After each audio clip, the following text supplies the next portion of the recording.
아이들끼리 서로 의사소통이 되면서 우리가 하는 공부하는 그 당위성이라든가 네. 그 과정의 이유라든가 이런 걸 서로 의사소통을 할 때 제일 좋아요. 그게 제대로 된 방법이고요.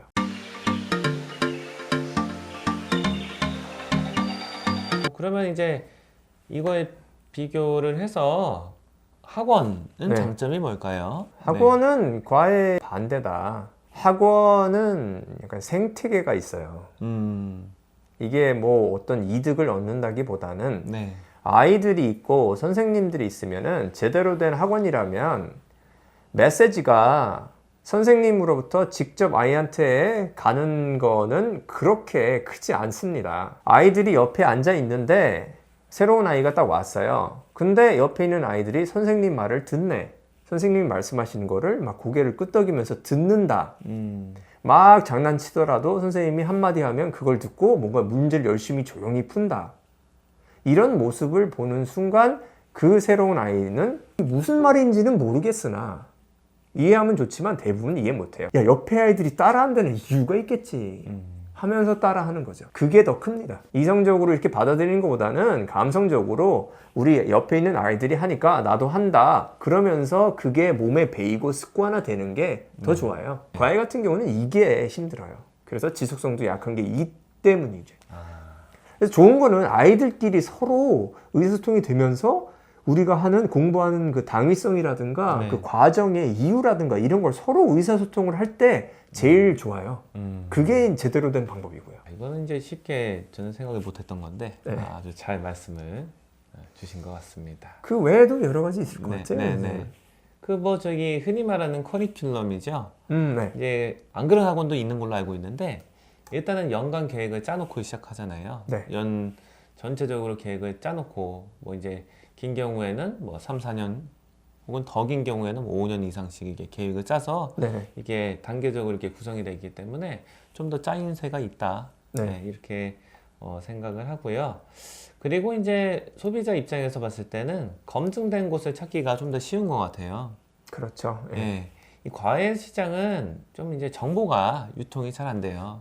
진짜 막 이렇게 완전히 인기 있고 이런 분들은 실은 교육청에서 지정한 그 비용을 초과해서 받기 때문에 예. 예, 이게 공식적으로 정보가 유통될 수가 없어요. 예. 그래서 이제 찾기가 힘들지만 학원은 상대적으로 어디가 괜찮은지 찾기가 좀 쉬울 수가 있다. 학원은 어디 이동하지 않잖아요. 네. 이동을 한다고 해도 이동 비용이 많으니까 네. 한 곳에 쭉 계속 한 지역에는 최소한 뭐 대치동, 뭐 역 주변이다. 네. 그러면 거기서 이제 쭉 하시고 뭐 이전을 해도 대치동 내에서 이전하는 게 대부분이고 네. 그러니까 그 학원 자체의 평판이라든가 소문을 신경을 쓰고 그것을 위해서 꾸준함을 보여주려고 노력을 하죠. 그리고 또래 집단의 가치를 중시하잖아요. 이 청소년기 애들이. 그렇죠. 근데 이제 학원에서는 그러니까 애들이 의식을 하는 거죠. 주변 애들을 의식해서 그 애들이 만약에 본보기가 될 만한 모습이 있다 네. 하면은 배울 게 많죠, 애들이. 그런 게 장점이다, 학원에. 그래서 저희가 이제 가르친 애들이 5학년부터 가르치니까 네. 여기에 해당되는 것 같아요. 그때부터 이제 사회성이 증가하고 네. 다른 아이들이 나를 바라보는 그 모습을 굉장히 신경을 많이 쓰잖아요. 네, 그렇죠. 저는 올바른 교육자라고 하면 중학생, 초등학교 5, 6학년을 가르친다고 하면 네. 요 점을 반드시 이용을 해야 된다.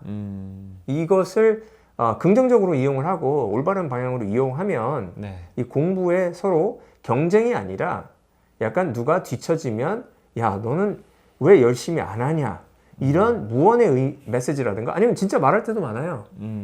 왜 이것도 안 했어? 뭐 이런 식으로 약간 네. 가볍지만은 거기에 어떤 메시지를 주는 그런 분위기가 만들어지면 그런 반들은 정말로 선생님이 뭐 이래라 저래라 그 여러 가지 그 잔소리 같은 걸 하지 않아도 네. 잘 진행이 돼요. 진짜 이게 말 진짜 그대로 이제 생태계네요. 예. 네.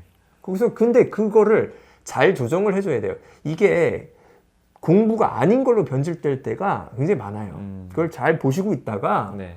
공부 아닌 거는 뭐 크게 공부에 방해되지 않으면 내비두고 만약에 공부하는데 이상한 정보나 이상한 쪽으로 끌고 가려고 하는 아이들이 있거든요. 네, 네. 자기도 모르게 나쁜 뜻이 아니라 그럴 때는 선생님이 그걸 보고 어느 정도 야, 그거는 우리가 이렇게 해야 한다. 이렇게 하고 잡아줄 수 있는 요런 능력이 사실은 좋은 선생님의 큰 덕목 중에 하나라고 저는 생각을 해요. 네네. 네. 그렇죠. 네네. 애들이 배우는 게 기준이 돼야 하니까요. 네.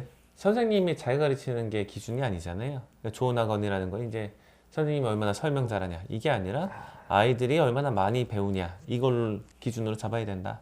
이렇게 생각할 수가 있겠네요. 학원의 단점은 뭘까요? 뭐 아이들 숫자가 일정 숫자가 되니까 한 반에 네. 한 명 한 명 개개인의 정확히 맞춰줄 수는 없죠. 네. 그런 거를 원하는 학생이 있다고 하면 이걸 항상 맞춰줄 수가 없잖아요. 그렇죠. 예. 네. 그래서 그 점이 좀 쉽지 않은데요. 네.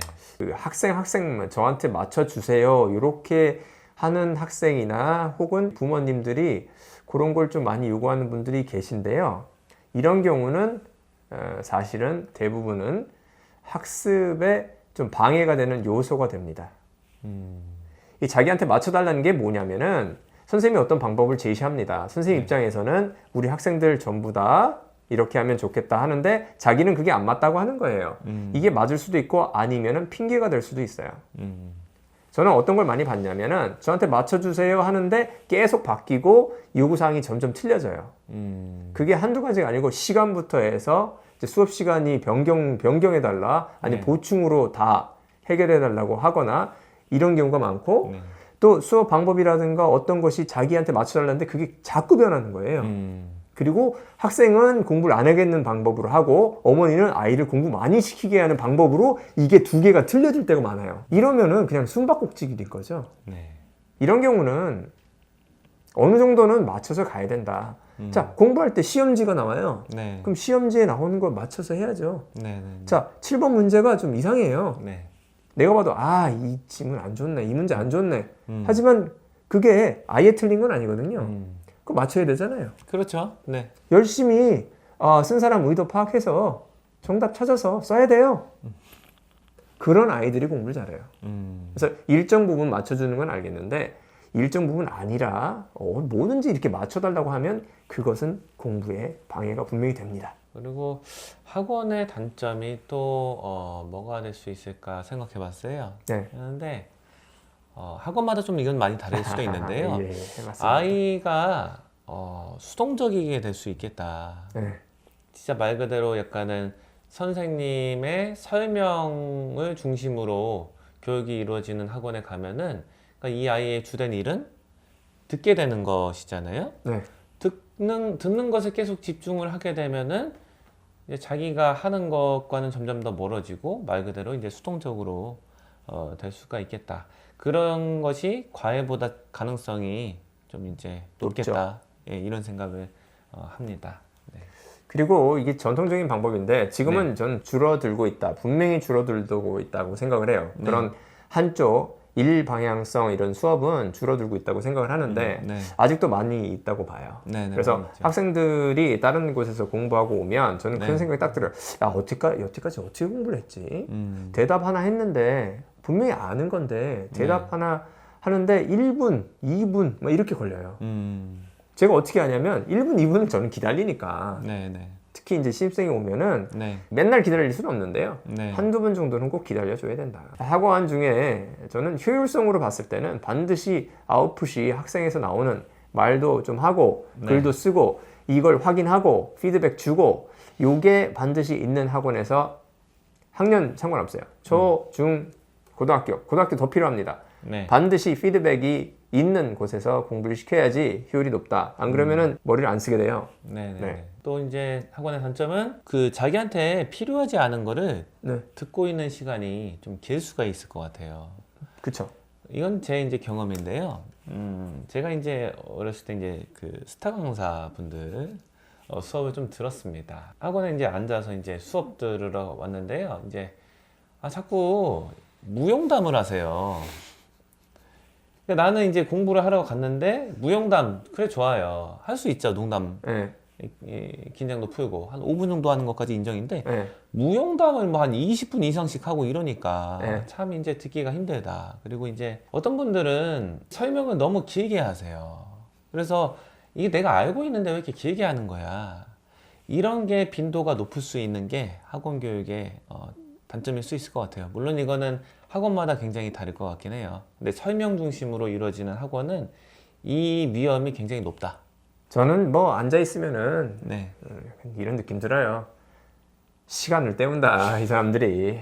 내가 왜 여기 앉아 있어야 되나 이런 생각을 저는 어렸을 때부터 했어요, 사실은. 예. 아 이거 뭐 이런 식으로 설명해. 네. 사실은 설명은 간결한 게 제일 좋고요. 약간 빈칸이 있어가지고 학생이 그 빈칸을 채워가는 그런 설명하는 게 가장 효율이 높습니다. 그리고 학원의 마지막 단점 제가 생각하는 거는 이미지 보고 갔다가 낭패를 당할 수가 있다. 예. 학원이라는 게 표방하는 이미지가 있잖아요. 네. 가치 같은 것도 있고 그 사람들이 일반적으로 느끼는 그런 약간은 이 학원에 가면 이렇게 하겠지 하는 게 있는데 사람이 하는 일이다 보니까 비슷한 체제에 있는 강사분들이 좀 가르치는 게 실제로 접해보면 좀 달라요. 상당히 다를 때가 많아갖고 네. 막상 다녀보면은 이 이미지가 아니었는데 이럴 때가 굉장히 많을 수가 있다. 네. 이런 말씀을 드리고 싶습니다. 선생님께서 뭐 또 덧붙여 주시고 싶은 게 있으실까요? 저는 뭐 과외가 쉽지 않다. 네, 일단 찾기도 어렵고 네, 그리고 이제 긴장감 유지가 어렵다. 음, 그래서 뭐 할 수 있는 아이가 별로 없다. 네, 네, 네, 비율이 크지 않다. 그 정도 생각하시면 된다. 저는 네, 그렇게 봐요. 네, 뭐 저도 사실은 과외하고 네, 이렇게 하지만 네, 진짜 좀 한정적이에요. 받을 수 있는 아이들이. 네, 그렇죠. 오늘은 과외와 학원 한번 비교해 보았습니다. 예, 감사합니다.